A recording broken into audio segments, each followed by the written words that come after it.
Mä olen siis Sami Taivala ja mä olen Jyväskylästä ja olen toiminut Suomessa eri yliopistoissa tutkijana ja ollut Amerikassa ja ollut myös Israelissa. Ja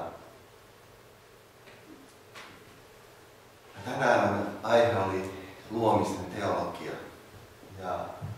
Ja se ei tarkoita teologista oppia, vaan se tarkoittaa sitä, että mitä Raamattu sanoo tekstilähtökohtaisesti. Mä oon tutkinut biologiaa ja mä oon tutkinut biokemiaa, mutta syksyllä mä pidin Raamattukoulussa, meillä oli Genesiksen kurssi, jonka jälkeen mä opiskelin vielä, mitä se hebreankieli oikeasti sanoo. Kaikki, mitä Jumala on tehnyt, niin hän on tehnyt tämän kaiken. Kaikki täällä toimii sen perusteella, mitä hän on luonut. Hän on luonut taivaan ja maan ja auringon ja linnut ja kaiken. Kaikki toimii sen mukaan, miten ne on luotu. Kaikki on hyvin loogista. Se, että me nähtiin tuossa, mihin me ollaan menossa taivaaseen. Se on hyvin loogista. Jos me ajatellaan, tässä ensin on lyhyesti vain nämä teoriat. Evoluutioteoria ja sitten on tämä luominen. Ja myöhemmin määritellään, mitä luominen itse asiassa tarkoittaa. Itse evoluutio tarkoittaa sukupolven välillä tapahtuvaa muutosta. Ilman tätä muutosta elämä ei voisi sopeutua vallitseviin olosuhteisiin. Se ei tarkoita mitään muuta. Mutta sitten tämä kehitysoppi tai evoluutioteoria tarkoittaa sitä, että elämä alkoi sattumalta. Joten kaikki elämässä tapahtuu sattumalta. Suuresta räjähdyksestä, jonka jälkeen tapahtumaketju eteni sattumalta. Ja mutaatio on sellainen, että informaatioketjussa tapahtuu virhe. Yleensä 99% se on haitallisia. Ja meidän on luotu sellainen mekanismi, joka korjaa koko ajan näitä mutaatioita. Oletetaan siis, että on positiivisia mutaatioita, joista aikoinaan biokemian opettaja sanoi minulle, kun kysyin, että voiko hän kertoa esimerkkejä, niin hän sanoi, että hän oli ihan hiljaa, hän ei vastannut siihen. Ja sitten mä tutkin alan kirjallisuutta ja alan kirjallisuus sanoi, että ne kaikki oli tapahtunut. Jumala loi sanallaan, eli on olemassa jotain muuta kuin tässä. On olemassa yliluonnollinen. Ja hän on rajaton, hänen rakkautensa on rajaton. Hän on määrätön, häntä ei voi mitata. Hän on kaikkialla läsnä oleva, hän on aina ollut. Hän ei muutu. Hän loi kaiken. Hän ja mitä hän loi, niin me emme ole itsessämme ikuisia. Mutta hän antoi meille ikuisen hengen. Me muutumme, hän ei muutu. Erityisesti Amerikassa on tutkijoita ja tiedemiehiä, jotka kirjoittaa oikeita artikkeleita liittyen luomiskertomukseen ja biologiaan ja ekologiaan. Ja sitten on tämä sana Elohim. Siellä on im. Hamas ja jim. Se on monikkomuoto, aina kun on tuollainen im päälle. Se on monikossa. Elohim on kaksi vaihtoehtoa, mitä se tarkoittaa. Se on joko monikkomuoto ja se viittaa Jumalan kolminaisuuteen, Isään, Poikaan ja Pyhän Henkeen. Tai sitten se on majesteerinen monikko. Niin kuin kuninkaastahan käytetään te. Mitä te haluatte? Tällainen kunnioitus, jolloin se voi olla muodoltaan monikko, mutta sisällöltään yksikkö. Me tiedetään, että Isä, Poika ja Pyhä Henki oli olemassa. Ja se voi olla kummin, se voi olla molempia. Jumala on luonut meidät jokaisen. Ja hän on ajatellut, kun hän on luonut meidät, että se oli hyvä. Ja sen tähden, ja Jeesuksen tähden meillä on yhteys häneen.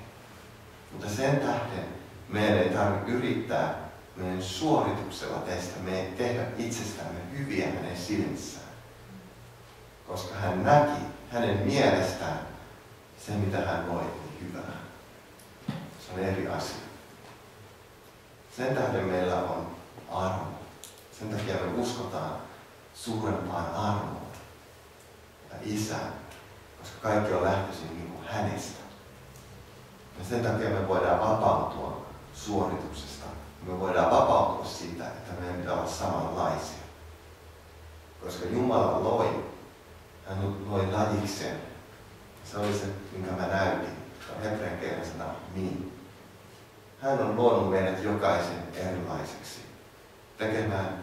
Olemaan eri tehtävissä, eri seurakunnassa, työpaikoilla. Hän näki, että se on hyvä. Sen tähden meidän ei tarvitse kilpailla mistään. Ja sitten on päivä. Se, että oliko ne luomiset päiviä, siitäkin on olemassa opetus. Mutta tämä Raamattu kansalle kääntää sen hyvin.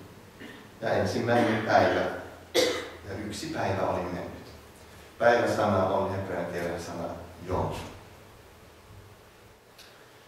Silloin kun sana Jom hebrean kielessä on joko numeron kanssa, joko sanan aamu kanssa tai sanan ilta kanssa, silloin se tarkoittaa päivää. Raamattu Mooses sanoo, 6. päivänä Herra sen teki. 9. jatkaa. Jumala sanoi, kerääntykö taivaan alla olevat vedet yhteen paikkaan ja tulkoon kuiva alueen näkeviin, näin myös tapahtui. Jumala nimitti kuivan alueen maaksi ja vesien kerääntymispaikan hän nimitti mereksi. Jumala näki, että niin oli hyvä. Jumala sanoi, tuottakoon maa kasvillisuutta, siementä tekeviä ruohoja ja hedelmäpuita, jotka kantavat maan päällä lajiensa mukaista hedelmää, jossa on niiden siemen. Näin myös tapahtui. Maa tuotti kasvillisuutta, ruohoja, jotka tekivät siementä lajiensa mukaan ja puita, jotka kantoivat lajiensa mukaista hedelmää, jossa oli niiden siemen. Jumala näki, että niin oli hyvä. Tuli ilta ja tuli aamu, 3. päivä oli mennyt. Ja kuten me tiedetään, niin aina kun tässä on se lajiensa mukaan, se kuvastaa sitä perusryhmää, mikä oli siinä kuvassa. Aina lajiensa mukaan kuvastaa sitä. Ja vasta 4. päivänä Jumala loi auringon ja kuun. Jos tarkasti sen lukee, Jumala sanoi, tulkoon taivaan avaruuteen valon lähteitä, erottamaan päivän yöstä. Olkoon ne merkkeinä osoittamassa määräaikoja, päiviä ja vuosia. Olkoon ne taivaan avaruudessa valonlähteitä valaisemaan maata. Näin myös tapahtui. Jumala teki 2 suurta valonlähdettä. Suuremman valonlähteen hallitsemaan päivää ja pienemmän hallitsemaan yötä sekä tähdet. Jumala pani ne taivaan avaruuteen valaisemaan maata, hallitsemaan päivää ja yötä ja erottamaan valon ja pimeyden toisistaan. Jumala näki, että niin oli hyvä. Tuli ilta ja tuli aamu 4. päivä. Tämä on harvinaista tämmöistä toistoa. Ja Jumala niin kuin toistaa sen, mitä hän teki.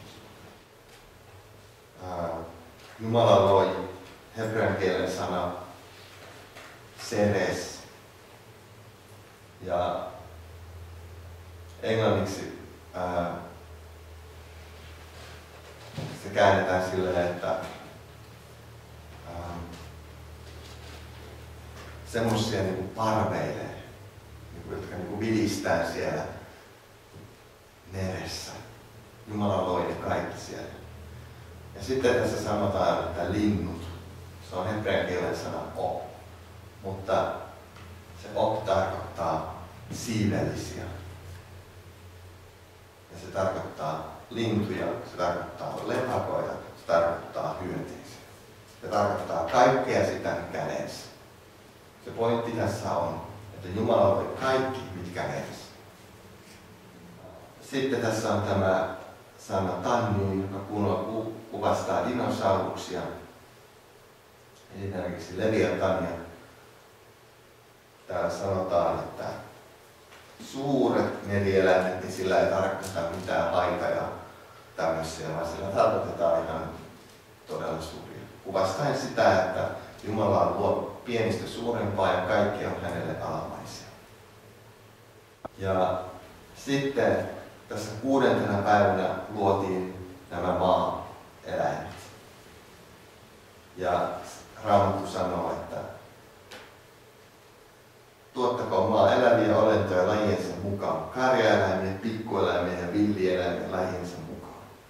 Jumala teki villieläimet lajiensa mukaan, karjaeläimet lajiensa mukaan ja kaikki maan pikkueläimet lajiensa mukaan. Jumala näki, että niin oli hyvä.